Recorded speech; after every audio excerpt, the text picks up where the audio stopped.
Rendición de Japón en la Segunda Guerra Mundial. Un motivo inesperado. Culturizando presenta Crónicas de Ares con Carlos Domínguez. El uso de armas nucleares por parte de Estados Unidos contra Japón durante la Segunda Guerra Mundial y la rendición nipona como consecuencia ha sido durante mucho tiempo un tema de emotivo debate. Varios análisis confirman que, aunque las bombas forzaron el fin inmediato de la guerra, los líderes de Japón habían querido rendirse de todos modos y probablemente lo hubieran hecho antes de la invasión estadounidense que estaba planeada para el día 1 de noviembre de 1945. Ward Wilson, un investigador principal del Consejo de Información de Seguridad británico-estadounidense, propone que no fueron las bombas atómicas las que obligaron a Japón a rendirse. Entonces, ¿qué hizo que Japón se rindiera? Aquí lo analizamos en este episodio especial de Crónicas de Ares. Inicialmente, pocos cuestionaron la decisión del presidente Harry Truman de lanzar 2 bombas atómicas sobre Hiroshima y Nagasaki como medida de presión para obligar a la rendición japonesa en la Segunda Guerra Mundial. Sin embargo, en el año de 1965, el historiador estadounidense Gar Alperovitz argumentó que los líderes japoneses habrían querido rendirse antes, lo que se interpreta como que el uso de las bombas fue innecesario. Obviamente, si los bombardeos no eran necesarios para ganar la guerra, bombardear Hiroshima y Nagasaki estaba mal hacerlo. En los años que han transcurrido desde ese análisis en 1965, muchos se han unido a este debate.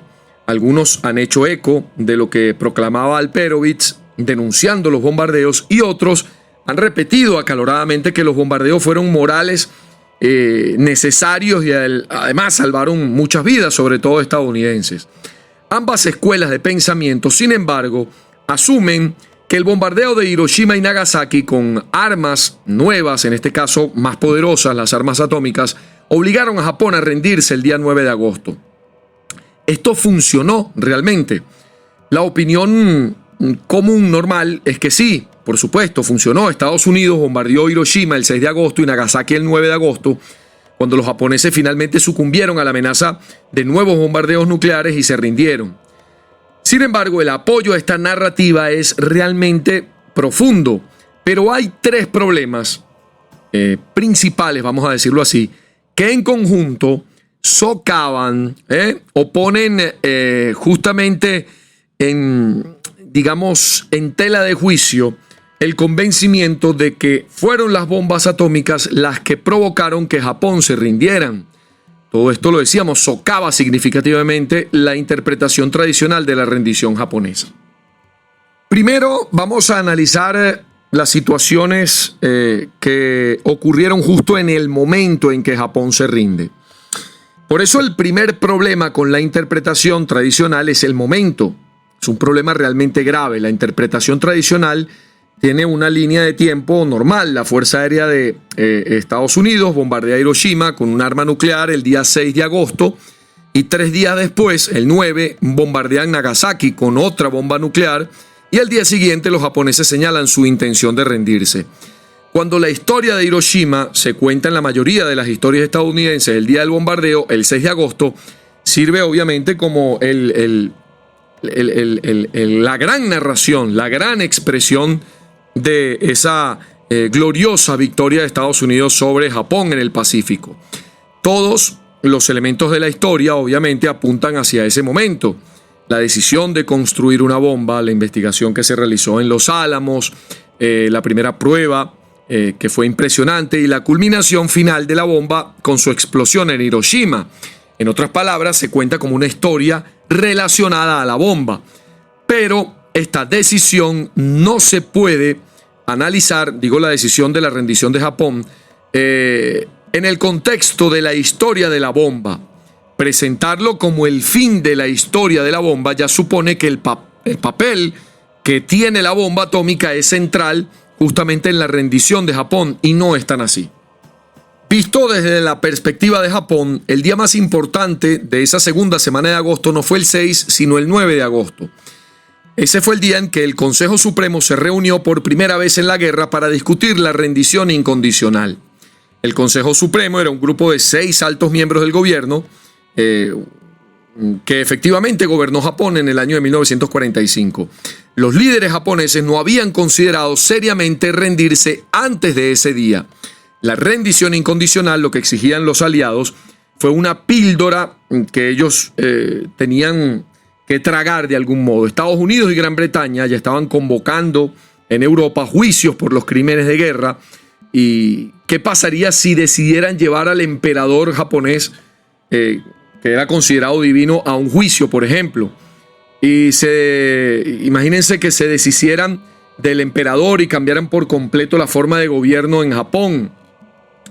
Aunque la situación era realmente complicada para Japón en ese verano de 1945, los líderes de Japón no estaban dispuestos a considerar renunciar a sus tradiciones, sus creencias, su forma de vida, su forma de gobierno, nada de eso. Hasta ese día, el 9 de agosto, ¿qué sucedió para que cambiaran de opinión justamente de manera tan repentina? ¿Qué les hizo sentarse a discutir seriamente la rendición por primera vez después de 14 años de guerra? Sin embargo, no pudo haber sido Nagasaki. El bombardeo de Nagasaki a última hora de la mañana del 9 de agosto, después de que el Consejo Supremo ya había comenzado a reunirse para discutir la rendición, y la noticia del bombardeo solo llegó a los líderes de Japón a primera hora de la tarde. Hablamos de Nagasaki, el 9 de agosto, la segunda bomba atómica, después de que se suspendiera la reunión del Consejo Supremo. En un punto muerto, justamente, de esa discusión, se había suspendido la reunión y se convocó a todo el gabinete para que se retomara luego la discusión. Basándose solo en el tiempo, Nagasaki, que fue justo después, en el mismo día de que ya se había reunido el Consejo Supremo, no puede haber sido el motivo de la rendición de Japón. Hiroshima tampoco es un buen candidato. Más de 3 días antes, 74 horas antes de que se reuniera justamente el Consejo Supremo, se había provocado Hiroshima. Y por eso decimos, ¿qué tipo de crisis tarda 3 días en desarrollarse o asumirse por un Consejo Supremo? O sea, la bomba de Hiroshima fue 3 días antes de que el Consejo Supremo se reuniera. El sello distintivo de una crisis es la sensación de desastre inminente y el deseo abrumador inmediato de actuar en lo inmediato. Entonces, si esto es así, ¿cómo pudieron sentir los líderes de Japón que Hiroshima desencadenó una crisis y sin embargo no se reunieron para hablar sobre ese problema sino hasta 3 días después? Si Hiroshima realmente desencadenó una crisis que finalmente obligó a los japoneses a rendirse después de luchar durante 14 años, ¿por qué les tomó 3 días sentarse a discutirlo?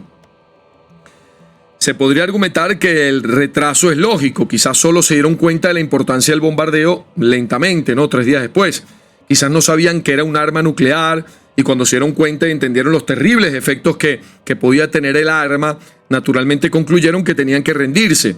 Sin embargo, desafortunadamente, esta explicación tampoco cuadra con la evidencia que tenemos de ese momento. Primero, el gobernador de Hiroshima informó a Tokio el mismo día en que Hiroshima fue bombardeada. Informó a Tokio que, había muerto prácticamente 1/3 de la población y que 2/3 de la ciudad habían sido destruidos. Esta información no cambió durante los siguientes días, es decir, él mismo, una vez se produjo el ataque, informó esto a Tokio. Así que el resultado final del bombardeo fue claro desde el principio, desde el mismo día que se bombardeó Hiroshima. Los líderes de Japón conocían aproximadamente el resultado del ataque el primer día, pero no actuaron. En segundo lugar, el informe preliminar que elaboró el equipo del ejército que investigó el atentado de Hiroshima, el que daba detalles de lo que había sucedido, no se entregó sino hasta el 10 de agosto, justamente un día después de Nagasaki. No llegó a Tokio, es decir, hasta después que la decisión de rendirse ya había sido tomada. La decisión fue tomada el día 9 y el informe de Hiroshima llegó el 10 de agosto. Aunque su informe verbal, obviamente, fue entregado al ejército el 8 de agosto, los detalles del bombardeo no estuvieron disponibles sino hasta 2 días después, el día 10. Por tanto, la decisión de rendirse no se basó en una profunda apreciación del horror que había ocasionado la bomba de Hiroshima. En tercer lugar, el ejército de Japón entendió, al menos de una forma aproximada, ya tenía conocimiento cuando pasa lo de Hiroshima. Ya Japón sabía lo que eran las armas nucleares. Japón tenía incluso un programa en desarrollo de armas nucleares. Varios de los militares mencionan en sus diarios el hecho de que fue un arma nuclear la que destruyó Hiroshima. O sea, ellos ya sabían que había provocado ese desastre en Hiroshima. El general Hanami Korechika, quien era ministro de guerra, incluso fue a consultar con el jefe de programa de armas nucleares japonés en la noche del 7 de agosto. La idea de que los líderes japoneses no sabían acerca de que eso significaba un ataque nuclear, eso no se sostiene. Ellos sabían que eso era un ataque nuclear. Finalmente, otro hecho sobre la sincronización crea un problema sorprendente. El 8 de agosto, el canciller Togo Shigenori se dirigió al primer ministro Suzuki Kantaro y pidió que se convocara al Consejo Supremo para discutir el bombardeo de Hiroshima, pero sus miembros se negaron. Estamos hablando que el ataque fue el 6 y el 8 de agosto es que el canciller se dirigió al primer ministro Kantaro. Así que la crisis no creció día a día hasta que finalmente estalló por completo el día 9 de agosto. Cualquier explicación de las acciones de los líderes de Japón que se base en el impacto del bombardeo de Hiroshima tiene que, de algún modo, dar cuenta del hecho de que ellos consideraron una reunión para discutir el bombardeo, sino hasta el 8 de agosto. Yo creo que, de algún modo, lo que quiere decir aquí el investigador es que se juzgó que era poco importante reunirse para discutir la rendición al día siguiente de la bomba de Hiroshima. Realmente me parece que hubo otro evento que terminó siendo la verdadera motivación para discutir la rendición, un evento que era distinto a las bombas nucleares. Históricamente, el uso de la bomba puede parecer el evento discreto más importante de la guerra. Sin embargo, desde la perspectiva contemporánea japonesa, podría no haber sido tan fácil distinguir la bomba de otros eventos. Para el verano de 1945, la Fuerza Aérea del Ejército de Estados Unidos llevó a cabo una de las campañas de destrucción de ciudades más intensas en la historia del mundo. Estamos hablando antes incluso de Hiroshima. 68 ciudades de Japón fueron atacadas y todas fueron o total o parcialmente destruidas. Se estima que aproximadamente 1.7 millones de personas quedaron sin hogar, 300.000 murieron, 750.000 resultaron heridas. 66 de esas incursiones se realizaron con bombas convencionales. De las 68, obviamente las 2 fueron con bombas atómicas. La destrucción que causó por ataques convencionales fue enorme. Noche tras noche, durante todo el verano, las ciudades quedaban prácticamente hechas ruinas. En medio de esa destrucción, no sería sorprendente si cualquiera de estos ataques no lograra causar una gran impresión, incluso si se llevó a cabo con un nuevo tipo de arma notable. Se podría argumentar que algunas de las incursiones convencionales se acercaron incluso a la destrucción de los bombardeos atómicos. Y por eso la pregunta es, si se rindieron porque una ciudad fue destruida, ¿por qué no se rindieron cuando otras 66 ciudades también fueron destruidas, incluso con un número de bajas o de destrucción muchísimo mayor que el Hiroshima y Nagasaki? 2 días después del bombardeo de Tokio, el ministro de Relaciones Exteriores, que se había retirado, Shidehara Kiyuro, expresó un sentimiento que aparentemente estaba muy extendido entre los altos funcionarios japoneses en ese momento, y era que la gente se iría acostumbrando poco a poco a ser bombardeada a diario. Con el tiempo, la unidad y la determinación del pueblo se fortalecerá, había dicho él, justamente cuando ese verano del 45 Japón había sido arrasada por los bombardeos norteamericanos. El general Hanami comentó el día 13 de agosto que los bombardeos atómicos no eran más amenazadores que los bombardeos incendiarios que Japón había soportado durante muchos meses antes. Si Hiroshima y Nagasaki no fueron peores que los bombardeos incendiarios, y si los líderes de Japón no los consideraron lo suficientemente importantes como para discutirlos a profundidad, ¿cómo entonces pudieron Hiroshima y Nagasaki haberlos obligado a rendirse a los japoneses? Podemos analizar una real importancia estratégica. Si los japoneses no les preocupaban los bombardeos urbanos en general, ni los bombardeos atómicos de Hiroshima en particular, ¿qué les preocupaba? Y estos investigadores justamente encontraron que la respuesta es simple: la Unión Soviética. Los japoneses se encontraban en una situación estratégica relativamente difícil. Se acercaban al final de una guerra que obviamente estaban perdiendo y las condiciones eran realmente malas. Sin embargo, el ejército japonés todavía seguía siendo fuerte, estaba bien provisto. tenían hasta 4 millones de hombres que estaban armados y 1.2 millones de ellos custodiaban las islas de origen de Japón. Incluso los líderes más duros del gobierno de Japón sabían que la guerra no podía continuar. La cuestión no era si continuar, sino cómo poner fin a la guerra en los mejores términos posibles. Los aliados, en este caso Estados Unidos, Gran Bretaña y otros, la Unión Soviética, que en ese momento todavía era neutral en relación con Japón, exigían una rendición incondicional. Los líderes de Japón esperaban poder encontrar una manera de evitar los juicios por crímenes de guerra que ya se estaban realizando en Europa y mantener su forma de gobierno y conservar algunos de los territorios que ya habían conquistado los japoneses, como Corea, Vietnam, Birmania, partes de Malasia, Indonesia, gran parte de China, numerosas islas del Pacífico. Para esto tenían dos planes para conseguir mejores condiciones de rendición. Tenían dos opciones que eran estratégicas. Primero, diplomático. Japón había firmado un pacto de neutralidad de 5 años con los soviéticos en abril de 1941 que iba a expirar en 1946. Un grupo formado principalmente por líderes civiles y dirigido por el ministro de Relaciones Exteriores Togo Shigenori esperaba que Stalin pudiera ser convencido de mediar en un acuerdo entre Estados Unidos y sus aliados por un lado y Japón por el otro. Aunque este plan era una posibilidad remota, reflejaba un pensamiento estratégico sólido. Después de todo, a la Unión Soviética le interesaría asegurarse que los términos del acuerdo de la rendición no fueran demasiado favorables para Estados Unidos. Cualquier aumento de la influencia y poder de Estados Unidos en Asia significaría una disminución del poder y la influencia comunista de la Unión Soviética en la zona asiática. Una forma de evaluar si fue el bombardeo de Hiroshima o la invasión y declaración de guerra que la Unión Soviética realizó justamente por recuperar Manchuria, esa comparación entre estas dos causas, que a ver cuál terminó provocando la rendición de Japón, esa forma de evaluar es justamente comparando la forma en que estos dos eventos afectaron la situación estratégica. Después del bombardeo de Hiroshima el día 6 de agosto, ambas opciones todavía estaban vivas. La rendición ante Estados Unidos y la rendición, la rendición, justamente la consideración de la Unión Soviética como mediador. Todavía habría sido posible, incluso después de la bomba de Hiroshima, pedirle a Stalin que mediara. Incluso las anotaciones de el diario del ministro de Relaciones Exteriores del 8 de agosto muestran que al menos algunos de los líderes de Japón todavía estaban pensando en el esfuerzo para involucrar a Stalin en esta negociación.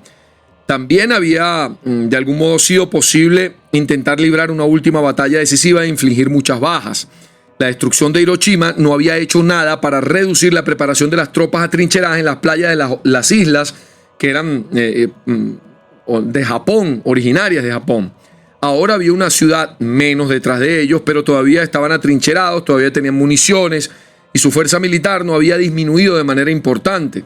El bombardeo de Hiroshima no excluyó ninguna de las opciones estratégicas de Japón. Sin embargo, el impacto de la declaración de guerra soviética y la invasión de Manchuria y la isla Sakhalin fue bastante diferente. Una vez que Unión Soviética había declarado la guerra a Japón, Stalin ya no podía actuar como mediador, ahora era un beligerante. Así que la opción diplomática fue aniquilada por completo justamente con este movimiento que hizo la Unión Soviética. El efecto sobre la situación militar fue igualmente dramático. La mayoría de las mejores tropas de Japón se habían trasladado a la parte sur de Japón, a las islas originarias de Japón. El ejército de Japón había adivinado correctamente que probablemente el primer objetivo de una invasión estadounidense sería la isla más al sur, la isla de Kyushu. El ejército de Kwantung en Manchuria, por ejemplo, que en su momento fue el ejército más poderoso de Japón, era ahora prácticamente un cuarto de lo que había sido antes, porque sus mejores unidades habían sido desplazadas para defender a Japón en la parte sur a una invasión de Estados Unidos. Cuando los rusos invadieron Manchuria, cortaron lo que una vez habían sido un ejército de élite y muchas unidades rusas solo se detuvieron cuando se quedaron sin gasolina. Fue avasallante la invasión a Manchuria por parte de la Unión Soviética. No hacía falta ser un genio militar para saber que si bien se podía librar una batalla decisiva contra cualquier gran potencia que invade, en este caso la Unión Soviética, no sería posible luchar contra dos grandes potencias que atacan desde dos direcciones diferentes, Manchuria al norte y el sur Estados Unidos, por ejemplo. La invasión soviética invalidaba la decisiva estrategia de batalla de los militares, al igual que invalidaba la estrategia diplomática. De un solo golpe, todas las opciones de Japón se evaporaron, ya no había forma de enfrentar bélicamente a ninguna de estas dos potencias. La invasión soviética fue estratégicamente decisiva porque excluyó las dos opciones de Japón, mientras que el bombardeo de Hiroshima no excluyó a ninguna de las dos opciones que tenía justamente Japón, no fue excluyente. La declaración de guerra soviética también cambió el cálculo de cuánto tiempo quedaba para maniobrar. La inteligencia japonesa había pronosticado que las fuerzas de Estados Unidos podrían no invadir durante meses. Las fuerzas soviéticas, por otro lado, podrían estar en Japón solamente en 10 días. La invasión soviética provocó la decisión de poner fin a la guerra extremadamente urgente. Es la conclusión definitiva que se hace en este estudio que ha adelantado el investigador Howard Wilson. Los líderes de Japón habían llegado a esa conclusión de rendirse unos meses antes. En una reunión del Consejo Supremo en junio de 1945 dijeron que la entrada soviética en la guerra determinaría el destino del imperio japonés. El subjefe de Estado Mayor del ejército Kawabe dijo en esa misma reunión: el mantenimiento absoluto de la paz en nuestras relaciones con la Unión Soviética es imperativo para la continuación de la guerra. Así que, según esta investigación, justo de quien nombrábamos, el investigador del Consejo de Información de Seguridad británico-estadounidense, Howard Wilson, no fue ni Hiroshima ni Nagasaki y sus bombas las que motivaron la rendición de Japón, sino fue la invasión de la Unión Soviética, la declaración de guerra y la invasión de Manchuria. Esto es Crónicas de Ares, soy Carlos Domínguez. Culturizando presentó Crónicas de Ares con Carlos Domínguez, una producción de culturizando.com.